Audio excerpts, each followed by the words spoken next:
What's up, guys? Welcome back to Behind the Design, presented by Mukewater Outfitters. I'm your host, Marshall Thornhill, and today we're going behind the design of Los Trece, Texas.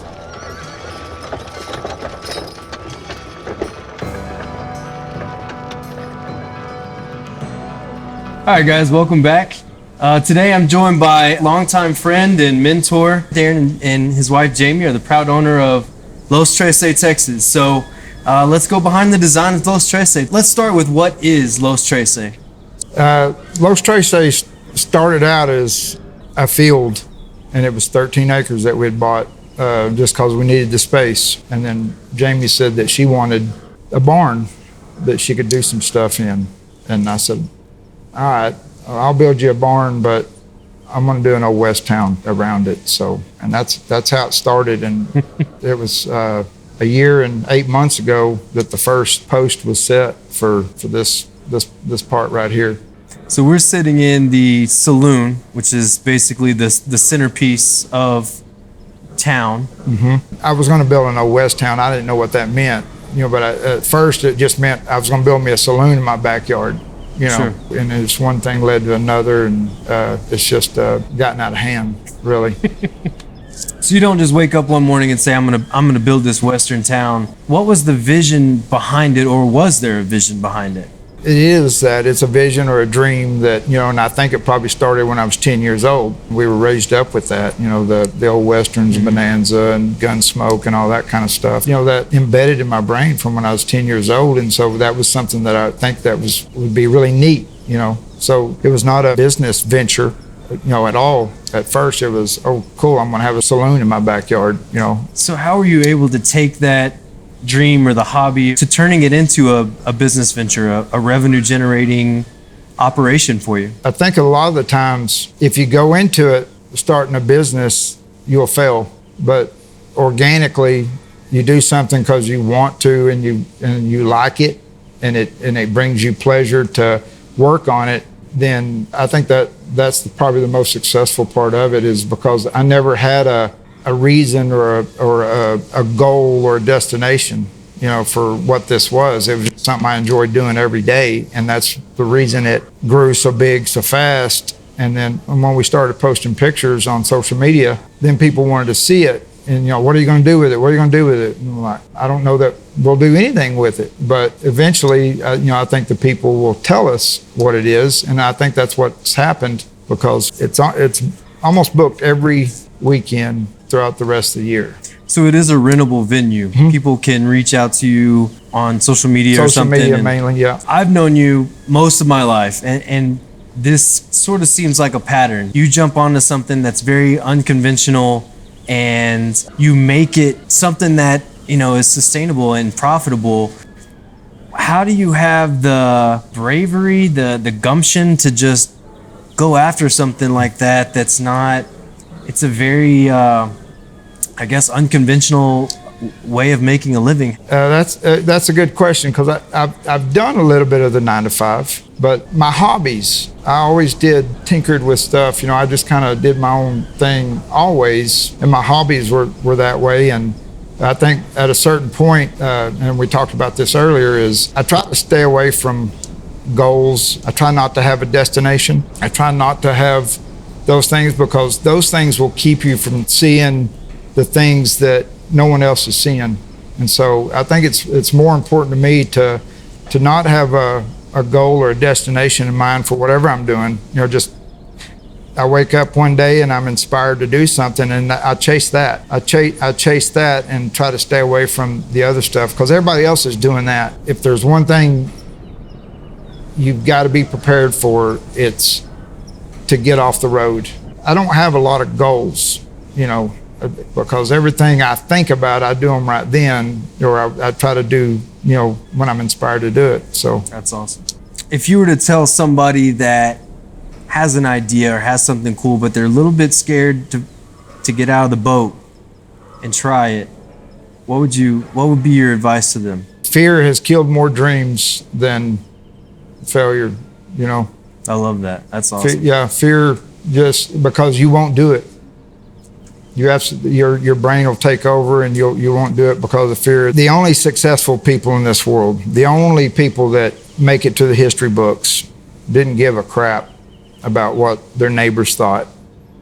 They didn't let fear rule them. So, I mean, if you've got a good idea, even if it isn't a good idea, all it takes is great marketing. That's a good point. So, you don't have to, I mean, some of the crappiest products in the world are out there on QVC and, but they got great marketing. That's true. You don't have to have a good idea to make money. If you've got an idea that you believe in, then you go with it, and then you figure it out. Somebody's going to buy it. And then you'll figure out, what you want to do next, because that's usually the thing that, you inspire yourself. So try to take us really quickly through a journey of Darrin's ventures. Just I don't remember much, and I take a lot of pictures, and I go back. That's one of the deals. Having children when I was 21 years old, that was one of the greatest things in my life. Going to school to be a stunt man when I was, 19, 20 years old. Living in Maine for a time.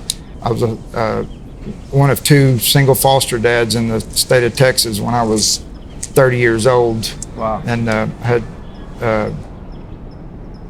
7 foster boys that I loved, so that was something that I did that was awesome and great. And then I guess some of the starting DS Design Ironworks, I guess in 2000, close to 2000, and that's when I started the journey of actually fulfilling a lot of my artistic stuff. Creativity. Yeah, the creativity, and actually figuring out that that people liked it. So, finishing up, tell me through Savage Saint, what was one of your favorite projects to work on that you remember? One of my most favorite is the 3/4 scale replica of the Alamo we did in Potosi, and a lot of that was because I got to work side by side with my dad. He is an awesome artist and creator. He's got 5 U.S. patents. He was just, he is the reason I am who I am, and being raised under his wing. So, and getting to do that job with him and seeing how he sculpted stuff and his meticulous, detail-oriented stuff that he was doing, which was way opposite from me, because I was just a fly-by-night. I just throw stuff together. But watching him as a math guy and an engineering mind, and seeing him make stuff happen, that was one of the funnest things. And I was raised by this guy. I've seen it all my life, but to actually see it on a job and working on one of my jobs with him, that was one of the greatest. And other than that, I think there's so many really cool projects we do, and I get lost, because I can look back at my pictures and stuff, and like we just did a buddy of mine's house, and he let me go, and we got to do some stuff I've never seen before, and it was a lot of fun. So there are some things that stick out, but man, I love one of the projects we're doing right now in the shop right now. It's fun, except for the time crunch. They take the fun out of it when they put a time crunch on you. Yeah. If we could actually take our time but they're all fun if you're working for yourself. So we'll wrap it up with a little bit more detail on Los Trece. So tell us a little bit about what's if I was going to rent this venue, what are my options to rent? And my wife Jamie handles she handles all that, but basically we have the big barn, which is the saloon, and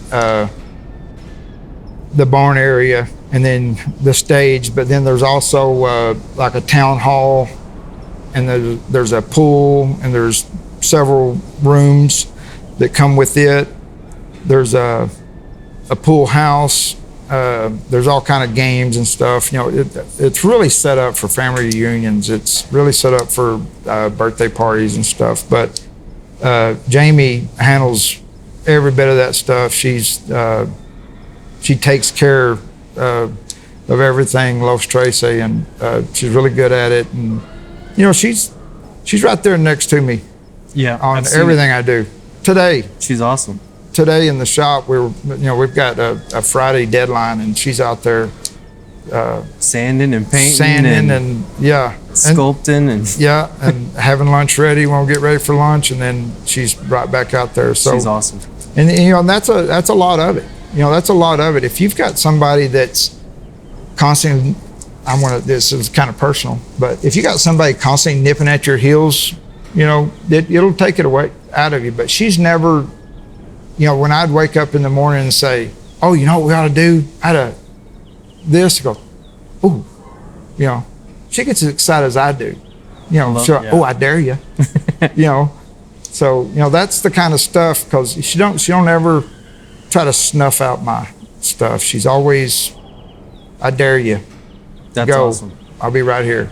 So I think Schaefer's a lot of that way with Mukewater Outfitters. Is I'll have some grand idea, and it's never like, no, it's cool, let's try it, or what if we try this on top of it, you know. And right, just having that supporting cast behind you really helps, because you know, when you step out of the boat, there's not a lot of guide, or you know, someone to look, that guy did it in front of me, so I'm going to do it, you know. So you're kind of out on your own, and to have that supporting cast going, you can do it, I got your back, patting you on the butt, it's very important. Yeah, there's no need to have another devil's advocate. Absolutely. Everybody else is that person. You've got that. So you know, so that supporting role is it's nice to know that everybody doesn't have to be his advocate. So before we started filming, we were kind of talking about some of the stuff here and how it was acquired, which I think is awesome. All the stuff and the stories, we could probably go on for days, but tell me just really quick, what's the coolest item that you think in here in the saloon? Oh, man, there's some really cool stuff. I mean, the player piano, for one. There's an old cowboy galvanized bathtub that is a period bathtub that is immaculate. But I think my favorite are the cigar Indians at the front door. Those are a good friend of mine. Actually, Sheriff Bobo, I was telling you about, you know, his wife and him own an antique shop, and they acquired them years ago, and they were, you know, they're 6 foot tall Indians at the front door. I think that's got to be the that was one of the first things we acquired. Cool. That, I mean, they're almost like pillars to this saloon, because that would have been what I was trying to acquire later. You know, that would have been the Holy Grail. The details, down the road. Yeah, but then, so that's why they stand right there at the door. But then, you know, the saddles, and there's so many things that people bring us that, you know, they tell us when they bring us, they'll share us a little history with it, and then we'll hang it up. But you know, it's come to a point that, you know, there's so many things in here, which I love. You know, it's a museum. You know, I get to wake up every morning and walk outside with my coffee, and you know, and wake up in 1865. That's you know, that's amazing. Just admire. I'm one of the luckiest men alive. Well, I don't disagree with you. I think it's pretty awesome. Well, guys, I think that's all we got for today. Thanks for stopping by and joining us. Darrin, I appreciate the time. You bet. I'd love to catch up some more stories, but make sure you check back with us for our next episode. That's all we have for today. Cheers.